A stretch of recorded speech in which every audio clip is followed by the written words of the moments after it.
The night was thick with noise, laughter, and the sour-sweet aroma of cheap beer mixed with fried food. It was a Friday evening, the kind that pulled workers from long weeks of struggle into dimly lit places where neon lights promised distraction from reality. In one corner of a modest bar in a small southern town, two young black men sat together, quietly sipping their drinks. They were twins, though anyone watching them for the first time would notice more than just resemblance. They shared a calmness, a silent understanding in every gesture, every glance. Their names were Marcus and Malcolm.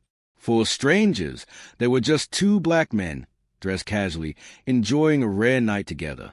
What no one knew, what the dim room concealed behind laughter and chatter, was that Marcus wore the rank of captain in the army, and Malcolm carried the silent weight of being commander in the Navy SEALs. They were decorated, respected, and battle-hardened.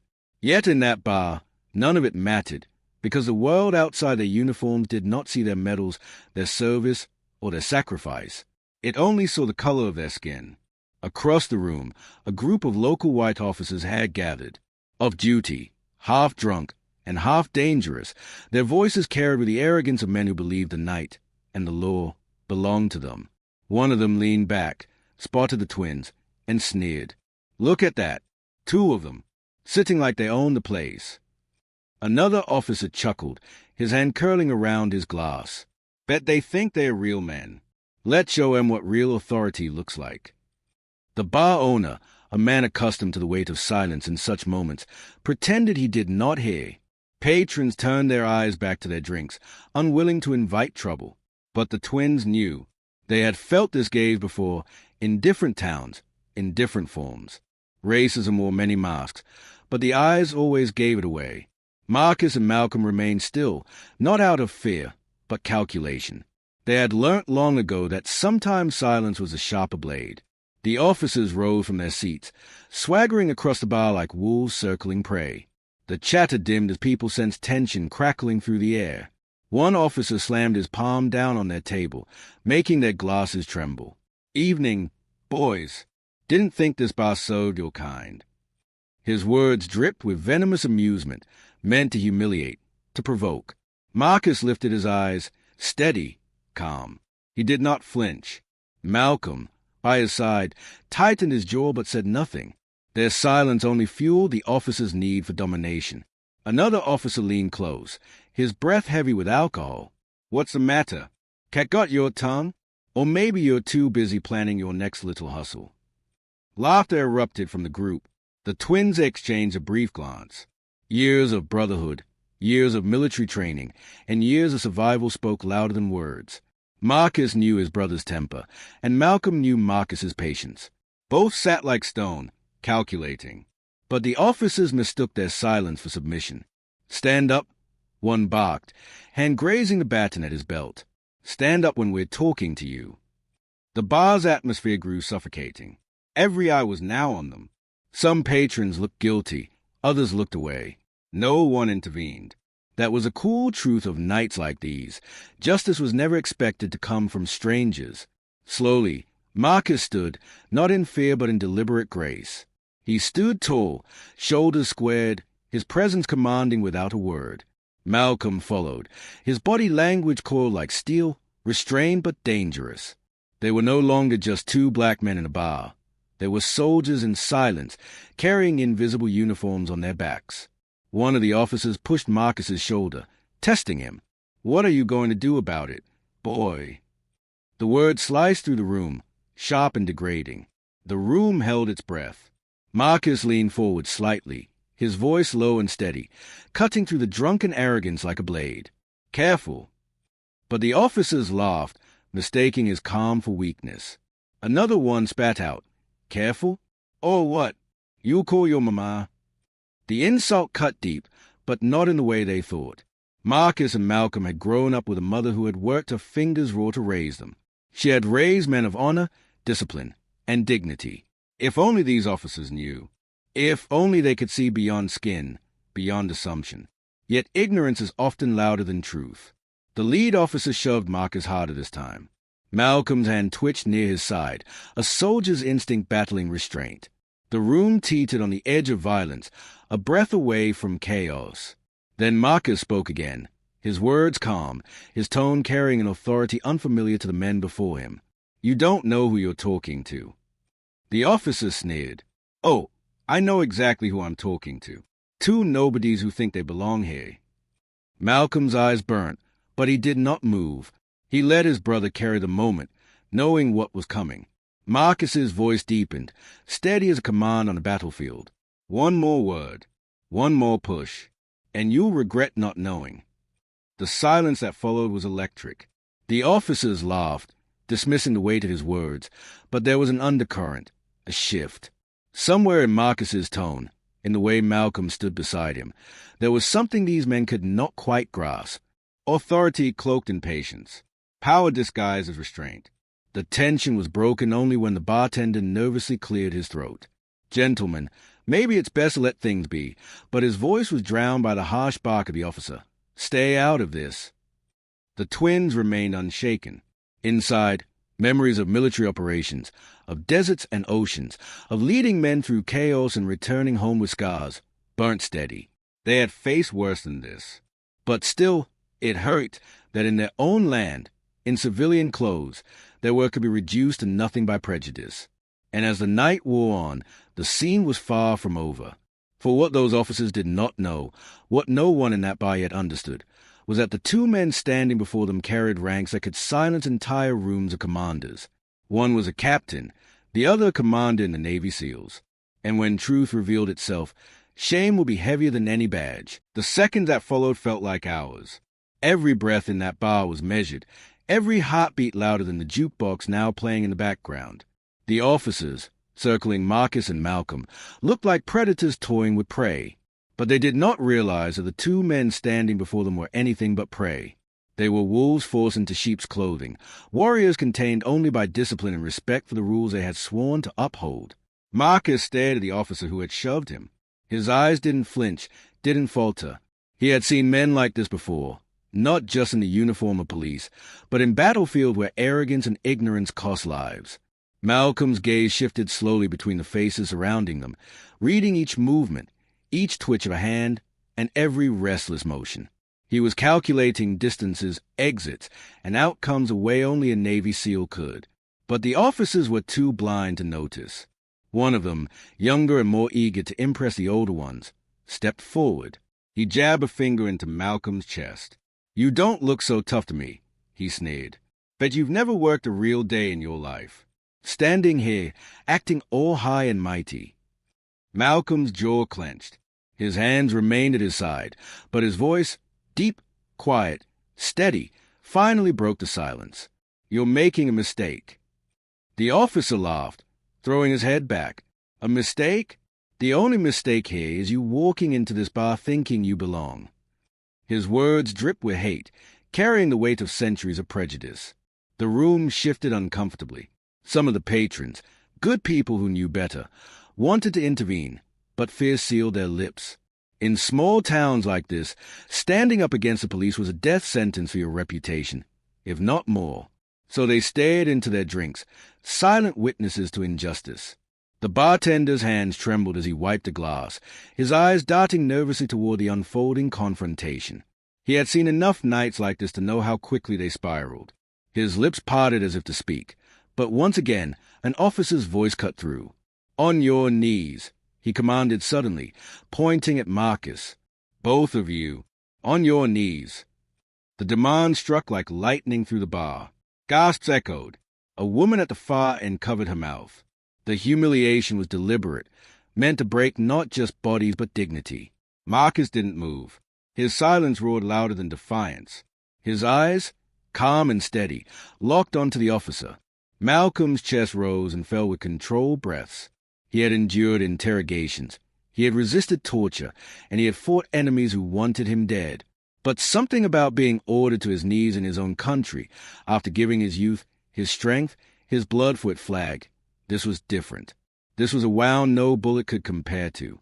Marcus finally spoke, his voice carrying like a low rumble of thunder. "You have no idea who you're talking to." The lead officer smirked, mistaking his words for a bluff. "Yeah, I do. I'm talking to two nobodies. Now, kneel." The tension snapped like a wire pulled too tight. Malcolm took a step forward, his posture tall, his tone sharp, slicing the air. "I've led men through battles you couldn't even imagine. I've seen brothers die for a flag you hide behind. And you dare!" He stopped himself, sucking in a breath. His training screamed at him to stay composed. The officers laughed again, trying to mask their unease. Something about Malcolm's tone had unsettled them. The authority in his voice wasn't that of a civilian. It carried weight, command, power, lived experience. The youngest officer, still itching for dominance, reached for his baton. "Last chance. On your knees. Or we make you." The bar owner dropped the glass he was holding, the crash silencing even the jukebox. All eyes were glued to the center of the storm. Marcus, standing like a mountain, finally leaned closer to the officer. His words were low and deliberate, each syllable like a hammer. "Son, if you lay a hand on me or my brother, you'll regret it for the rest of your life." The officer's smirk faltered, just for a second, but pride drowned hesitation, and he shoved Marcus again, harder this time. That was the moment Malcolm's restraint almost broke. His muscles tensed, his body ready to strike with the precision of years of elite training. But Marcus raised a hand subtly, a signal only a twin could read. "Not yet." The silence stretched again. The officers didn't know what to do with men who didn't beg, didn't flinch, and didn't kneel. Their power lay in fear, but here stood two black men who gave them nothing. No fear, no submission, only unshakable dignity. One officer leaned in, his voice a venomous whisper. "What are you? Ex-guns? Gangsters? Think you're tough." Malcolm's lips curled into the faintest, coldest smile. "Closer than you think, but tougher than you'll ever be." The officer stepped back, unsettled. The words didn't sound like bluster. They sounded like truth. And truth had a weight arrogance could not carry. The bar was suffocating now, tension choking every corner. A couple at a nearby booth quietly stood and slipped out, not wanting to see where this was heading. Marcus straightened, his voice now rising above the room, commanding. "Enough." The single word froze the air. It wasn't loud. It didn't need to be. It was a voice of command, the kind used to silence chaos on the battlefield. The officers exchanged uneasy glances. Something about this didn't feel right anymore. These men weren't acting like civilians cornered by power. They were calm, too calm. The lead officer, desperate to regain control, barked, "IDs. Now." Marcus reached slowly into his wallet, his every move deliberate to avoid giving them an excuse for violence. He placed his military ID on the table. Malcolm did the same. The officers leaned in, squinting under the dim bar light. The room was so silent now that the sound of the paper sliding against it echoed like thunder. One officer's face paled, his lips parting as he read the words. His eyes darted up to Marcus, then Malcolm, then back to the IDs. "Captain, Commander, SEALs." His throat bobbed as he swallowed. This can't be real." Marcus's eyes locked on him, calm but unyielding. "It's real enough." Malcolm's voice followed, sharp and cutting. "And now you know exactly who you were talking to." The weight of realization crashed through the group of officers. Their arrogance drained, replaced with a creeping edge of fear. For the first time that night, the room felt the balance of power shift. The wolves realized they had cornered lions. And as silence hung heavy, everyone in the bar knew the night had only just begun. The room had gone dead silent, as if even the walls of the old bar had leaned in to listen. The only sound were the nervous shifting of boots on creaky wooden floors and the faint hum of the jukebox in the corner, playing a tune no one was hearing anymore. On the table between them, 2 military IDs lay like burning coals, scorching the arrogance from the faces of the officers. The lead officer's fingers trembled slightly as he picked up Marcus's card. His eyes traced the lettering once, then again, and a cold shiver ran down his spine. Captain, U.S. Army. The rank was not a decoration or a title pulled from thin air. It was carved out of sweat, sacrifice, and blood. Slowly, he shifted his gaze to Malcolm's ID. The words hit harder. Commander, U.S. Navy SEALs. His breath caught in his throat. 4 years. He had strutted through this town like the top of the chain, the final authority in every dispute, every confrontation. But this was different. These weren't men he could push around with a badge and a baton. These were men who had authority that stretched beyond state lines, beyond his world. These were men who commanded respect from generals, men whose decisions carried the weight of life and death. Behind him, his fellow officers began whispering, their bravado crumbling. "Commander SEALs? That can't be right." Another muttered, "SEALs don't sit in bars like this, do they?" But his words wavered, weak, desperate for denial. Malcolm leaned forward slightly, his eyes like steel. "We sit wherever we please. And we bleed for this country so men like you can swagger around pretending to be in charge."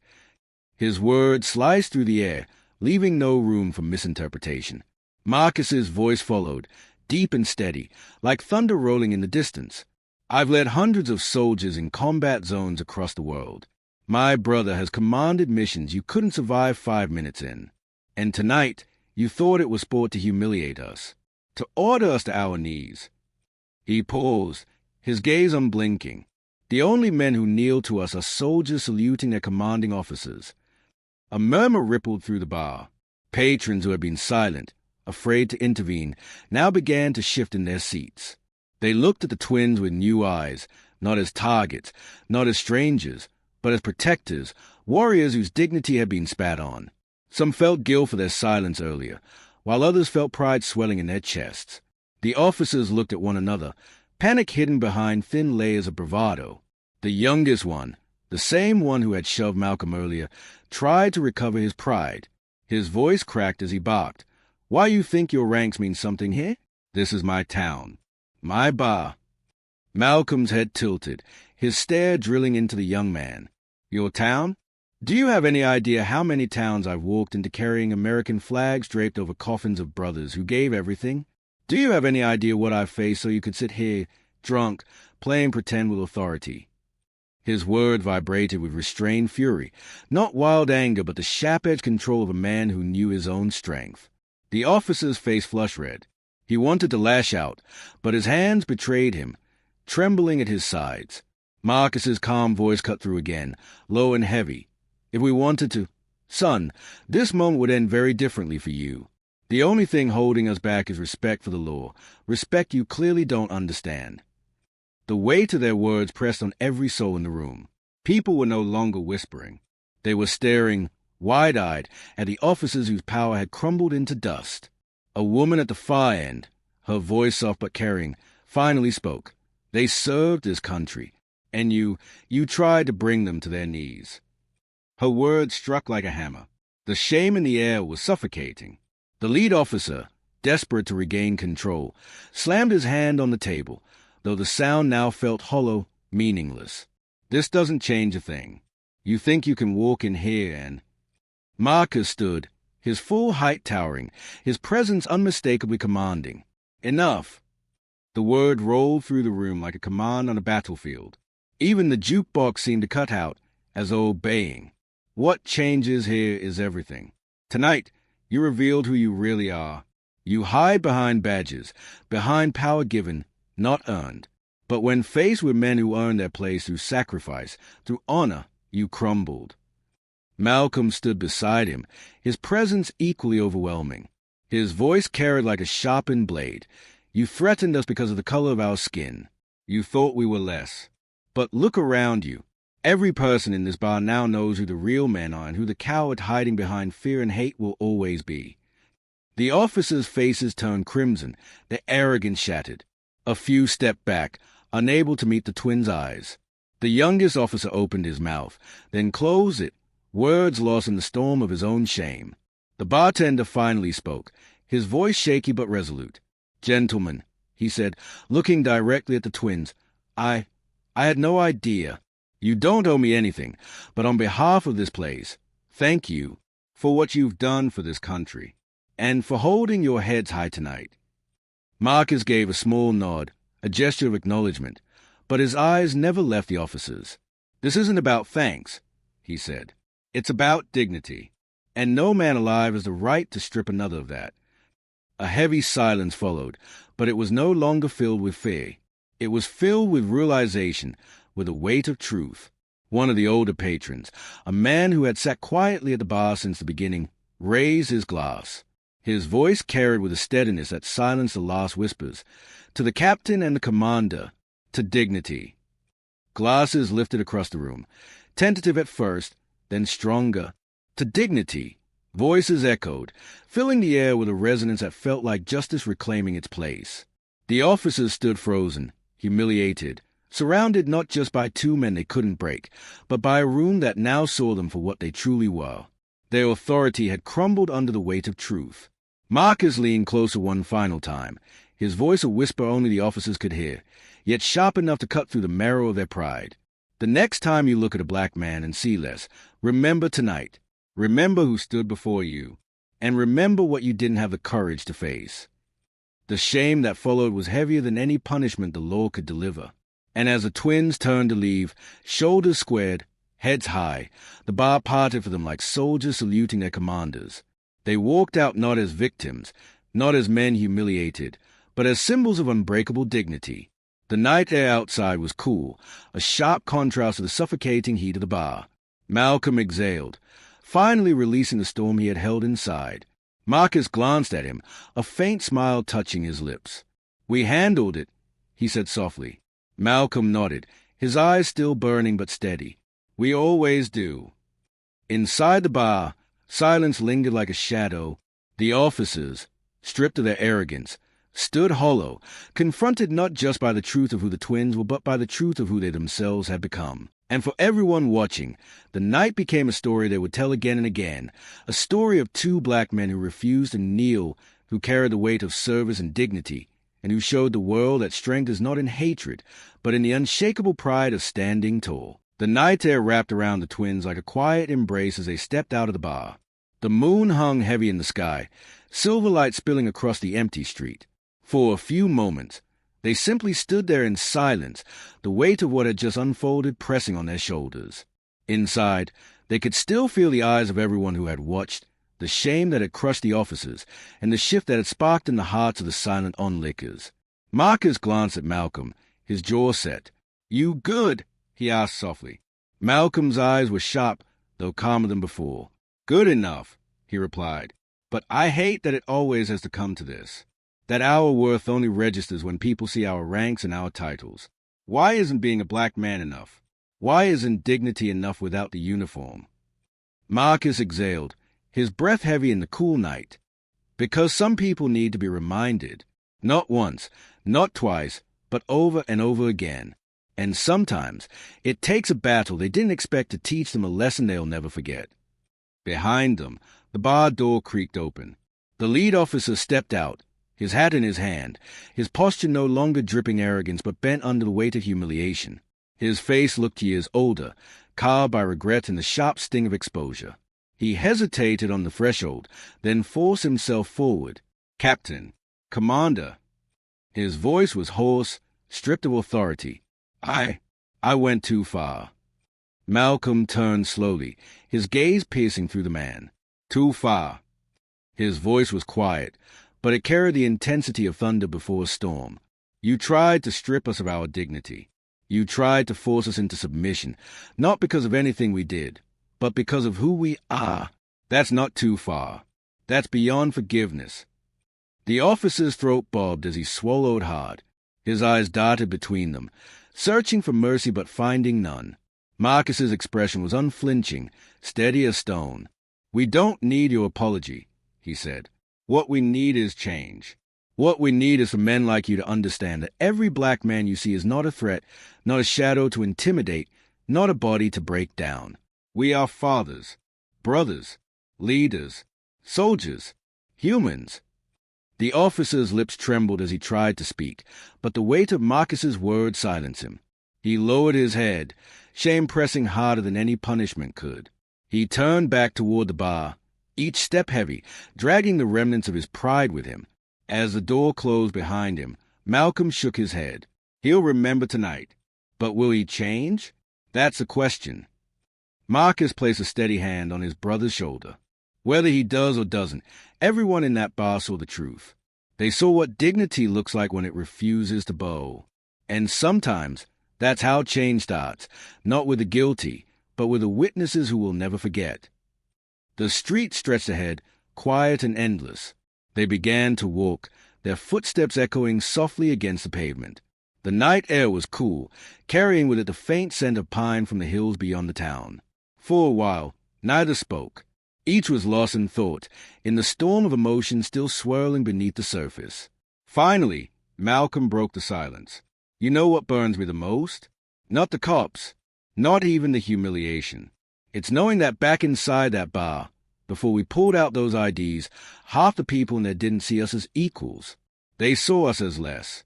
And they only shifted because of our ranks, because of titles and uniforms. That shouldn't be the price of dignity.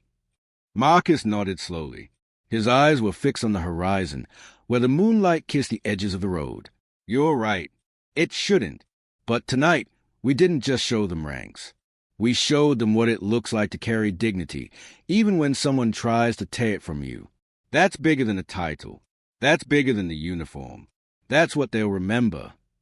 Malcolm's step slowed, his eyes softening as he thought about it. You think so? I know so, Marcus replied. His tone was calm, assured, the voice of a man who had led men through storms darker than this one. People remember courage. They remember strength. But most of all, they remember dignity. And tonight, we gave them that lesson written in fire. Behind them, inside the bar, the murmurs continued long after they left.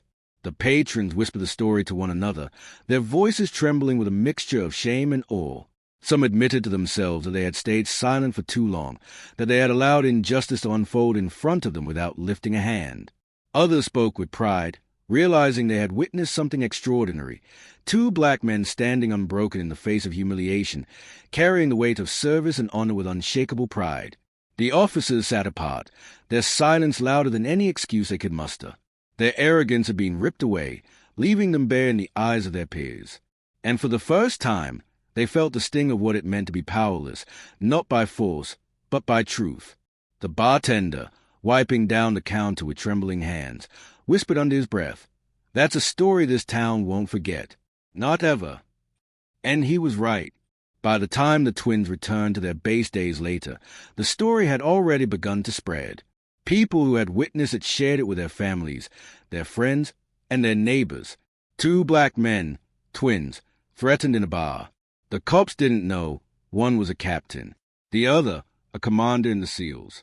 They tried to break them, but the brothers stood taller than anyone else in that room. The tale carried with it more than just shock. It carried the power of dignity. It carried the reminder that strength is not found in the badge, the gun, or the loudest voice in the room. True strength lies in refusing to bend when hatred tries to force you down. For Malcolm and Marcus, it wasn't about the story spreading. It wasn't about the whispers or the newfound respect. It was about something far deeper. It was about walking into a room as black men and walking out with their heads high, refusing to let anyone steal their humanity. One night in a small-town bar had become a symbol, a reminder, a fire that would keep burning long after the memory of the officer's arrogance had faded. Because stories like these travel. They seep into hearts and into communities, and they ignite conversations that cannot be silenced. And as the twins stood together at the edge of the base, watching the sun rise after a long night, Malcolm turned to his brother and smiled faintly. You know, maybe you're right. Maybe dignity doesn't need a title. Maybe it just needs someone willing to carry it. Marcus smiled back, his eyes steady on the horizon. Exactly. And that's what we'll keep doing. As brothers, as soldiers, as black men who will never kneel. The sun rose higher, washing the world in gold, and with it rose the unshakable truth of that night. No matter the badge, no matter the hate, no matter the threats, dignity, once claimed, can never be taken. And so their story lived on, not just in the memory of that bar, not just in the whispers of the town, but in the hearts of every person who would ever hear it. Because the twins hadn't just survived humiliation, they had transformed it into power. And in doing so, they gave the world a lesson it could never unlearn.